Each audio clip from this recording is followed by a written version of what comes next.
success factor in your life. Don't be stupid. Don't make a mistake. Don't marry the wrong guy or the wrong girl. Rich and handsome, cool and all of that, that's rubbish. Because the most handsome guy today, slim and tall and elegant, feed him a little, you see. So he's nice and slim, the suit sits well on him. Let his wife do some damage. All the experiment that she'll do in the kitchen will land. It's the waste ground. And then soon enough, and he's getting into his 30s. You didn't think that you could ever go bald. All of a sudden, we're looking for a wig or toupee to put there. His father is rich, so you want to marry into this big family. They're big by the time and the season that you're evaluating them. How do you know they will not be the criminals of tomorrow? Because by the time EFCC shows up or whatever is its equivalent at a stage, they become the family nobody wants to belong to. But you have married them for the reasons that you thought was there. Oh, the boy's father is rich, so they have a big wedding. They didn't have it for you. They have big, expensive wedding for themselves to impress their friends that they have money, not you. They're just the excuse for it. It's not for you. So they give you plenty of presents, okay? Even if they give you 50 cars, they'll all age at the same time. 50 brand new cars. In 4 years, all the 50 cars are old. Because there's a new model every year. 2019 Range Rover is already out in 2018. So how do you keep up? Oh, they've given you this big house. Okay, the house is fine on day one. But guess what keeps it going? Cash flow. The guy could get the house from his father or his father's friend or whatever. But if he can't generate his own cash flow to keep it running, you're going to suffer. He has to go to his father to pay school fees for his children. You're already in trouble. So that cannot count. What does family represent for you? Your support system. Your circle of influence. The man who will speak into your life and have the greatest impact. The guy who will tell you you're so beautiful and joy will well up in your heart. And the guy who, if you are so beautiful, looks at you and says, Kilo dalare. You will look at yourself in the mirror and you will see a very ugly woman, even though you're the most beautiful woman in the world. An influencer. The woman that will look at you and say you are useless. And even though you're smart and sharp, when you get outside, that you are useless will ring in your head. And when you will never feel adequate. You feel inadequate. So don't be stupid. Your spouse or the guy you choose to marry or the girl you choose to marry is not an emotional, I feel like there's fire in my heart. Let the fire die out. Go and drink water. It is the most important decision of your life. If you marry at 25 and you live till 70, that's 45 years of your life that this person will speak into your life. Affect it one way or the other. Build it or destroy it. See, somebody killed somebody last week. We don't know the story, but that was someone that seemed like her life was together. Now, one life destroyed, second life destroyed, 2 lives destroyed, and many lives impacted. Choosing your partner is a deliberate decision. It's an objective decision. You must know who you are, have a sense, because you will never really know all about who you are. But you'll have a sense of who you are and where you think you're going. If she has ambition to become the MD of First Bank, and she married pastor who wants the wife at the door at 5 o'clock, with dinner ready, everything set on the table, she already married the wrong guy. Why? They will never agree. Because they want 2 different things. There's nothing wrong with him wanting a wife that will be ready with dinner and everything, or waiting at the door to take his bag and his coat. But he should marry a teacher. So that when school closes, maybe at 2 o'clock, and you know, even teachers now, when school closes at 2, they go and do what? So I don't even know which one they will marry now. It's true. You must have a sense of where you're going, who God has called you to be. And no matter how attractive or good you think that guy is to you and all the packaging, just realize that there's fire on the mountain if you don't have enough wisdom to strategically consider the reality. Because guess what? If you marry the right guy, who is your encourager, your support, your strength, he might not have everything on day one. But who are you that knows tomorrow? Which one amongst you can tell where the guy sitting in front of you, where he will be in 2 years' time? God has not given it to you. You can have a sense, which is why you pray.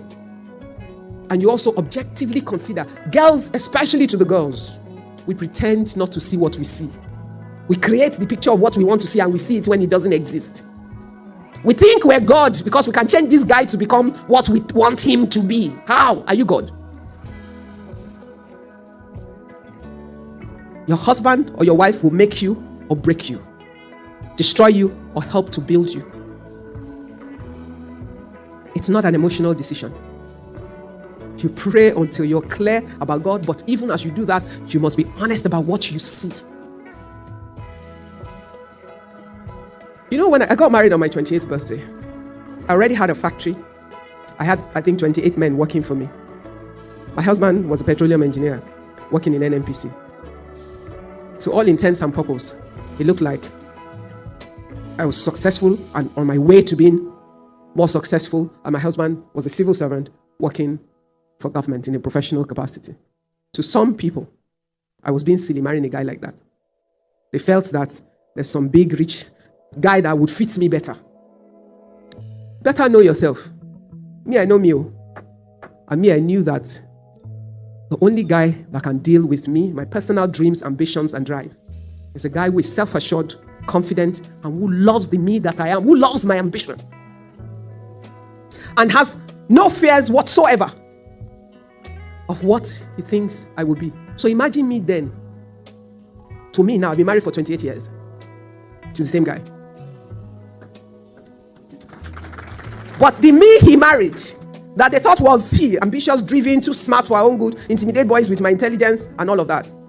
How can he even add that to the me that I am now? But I knew he was the guy who could deal with me. So I can tell you for sure, my husband can offend me, but he can never offend me. Why? I've forgiven him in advance. Because just for giving me the gift of love that allows me to be myself, that's the best gift he could ever give me. And, excuse me, my husband did not allow me to fulfill your assignment. It's not an acceptable excuse in heaven. My wife is the reason I failed to deploy the portion of your picture that you hid in me. God will not listen. Why? You are responsible for working out your own faith. And you have free will to make the final choice of who you marry. But I'm saying to you, make a smart choice. Don't let the colorful things distract you. As I say to girls, you can always make your own money if it's about money. And if you make your own money in a house, it's not about whose money. Because when the Bible says the two is one, God didn't make mathematical error. Money is nothing, which is the finance part of it. Your attitude to it will make or destroy you. Except you rule money, it will rule you and destroy you. Unfortunately, most people worship money and they don't rule it. What is money worth? Only what you can do with it. On its own is nothing. If you are hungry and you fill this entire church with dollars, eat it now. There's no food to buy, but there's just money. Will you still not be hungry? It's useless in that moment. You are naked. This room is still filled with dollars. There's needle and thread, but there's no cloth to buy. You can stitch the money together and make your garment. Once you step out of the door, what will happen?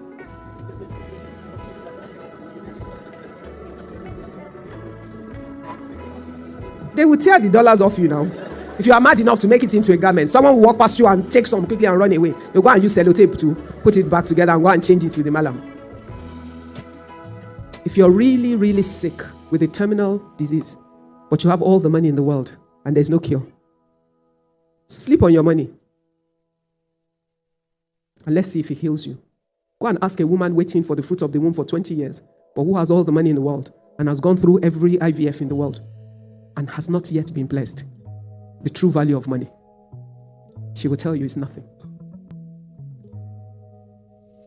Live in a mansion with a man that makes your life miserable, but buys you all the diamonds and the golds in this world, and has everything you need around you, but gives you no joy or pleasure whatsoever. And you will find how distasteful that palace will become, worse than a prison. Money is a tool. It's meant to be used to achieve other things. In itself, is nothing. That's why you must know what is important and not replace unimportant things with what is important. You make money by doing what you do well and by working in the will of God and the purpose of God for your life. If you're a business person, your focus, if you're producing a product, is to deliver an excellent product. When you deliver an excellent product supported by good service, you will sell enough and you will make money. But if you have all the money in the world and build the best factory, buy state-of-the-art machines because your father is rich, and you don't know how to manage all the factors of production together, and you come out with rubbish, that business will soon pack up. It's not about the money. You cannot give your wife joy because you have money. You can buy her things. But you know, what you don't have looks valuable. Once you have it, it depreciates. The value is nothing. Some people want this. I just laugh. Oh, you're so lucky. You travel so much. Please, would you like to sit on the plane a few more times and let me sleep on my bed? Because even first class is not comfortable enough. But to the person who is waiting to travel, it looks like great excitement. After a while, you hate the airport self. I'm always wishing I could just close my eyes and arrive at destination. I love seeing the world without the traffic.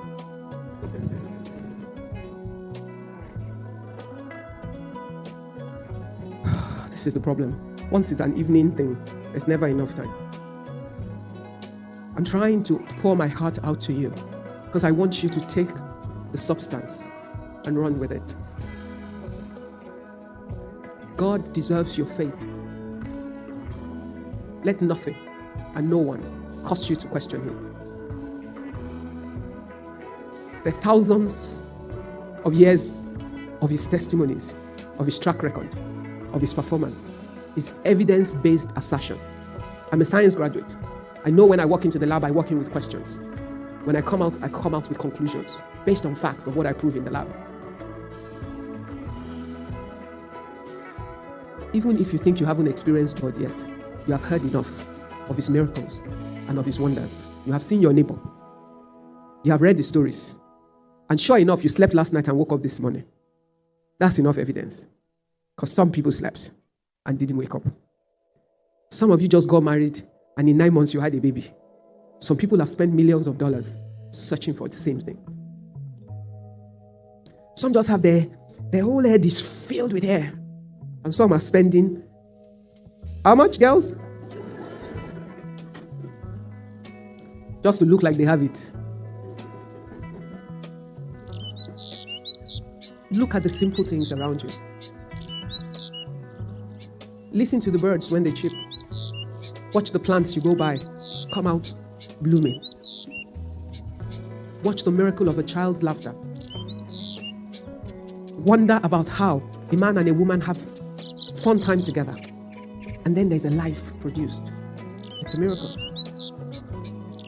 Just think. Don't make it complicated. Keep it simple. And nobody will ever be able to convince you or confuse you about God and who he is.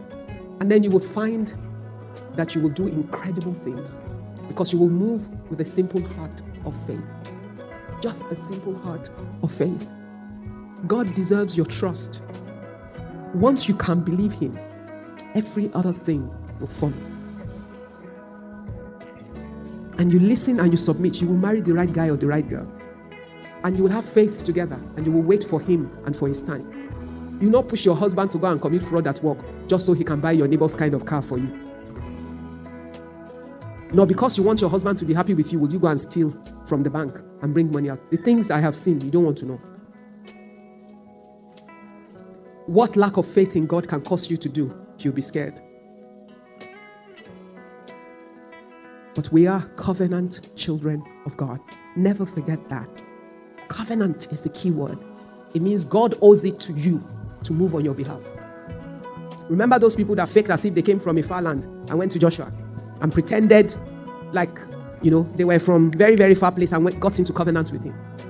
And when they found themselves in the place of war, Joshua had no choice because they were in covenant but to arise with the army of Israel and fight their enemy on their behalf. Every time there's an army encamped against you, the whole of the army of heaven, on account of covenant, rises on your behalf. That is the truth. You know, there's a part of the Bible that says every strategy that they have shall be thwarted. Even the Bible talks strategy. Every plot, every plan shall be totally thwarted. Every plot and plan they have, they will not be able to execute. Why? Because God is with you. On the basis of what? Covenant. Guys, only thing you cannot do is what you do not want to do. Only place you cannot get to is where you dare not to believe God to get you to. I didn't come here to tell you will get everybody here to the same place on the same day at the same time. Remember where I started from. The portion of his agenda that is hidden in each and every one of you is different. It's your personal journey. Whatever I have is because it's required for what I have been called to. Whatever I know is because it is needed for where my assignment requires me to go. What is your assignment? Where have you been called to? What do you need? And it's not about where you start from, because it doesn't matter where we start from. From one bedroom with family of 10 is irrelevant. From a mansion and a palace with everything else is irrelevant. I have seen many children of rich people become wretched. Some even sell their father's goods for peanuts. Haven't you wondered? Ikoyi has never been full. Ask yourself. The landmass of Ikoyi has never really increased. Okay, they did Parkview. They have all this small shoreline and all of that. But different generation of people have lived in Ikoyi. Some people that thought they were landlords of Ikoyi and lived there for 20 years when their fathers were permanent secretary, this one, that one, they can't smell it. They can't afford it. Maybe they live somewhere far off and all of that now. Why? Worlds will continue to change. Times and seasons as the Lord wills. So never consider you where you are now as who you are. You are who God says you are. And where you are now is the portion of who you are now, is the portion of who God says you are that has been revealed. The rest of you is yet to be revealed. But do you have the heart to believe God? To drive him, to move his hand to action on your behalf and cause the doors of the earth to open for you? God is not a partial God. He's your God as he is my God. And each and every one of us has a portion of God that we must reveal.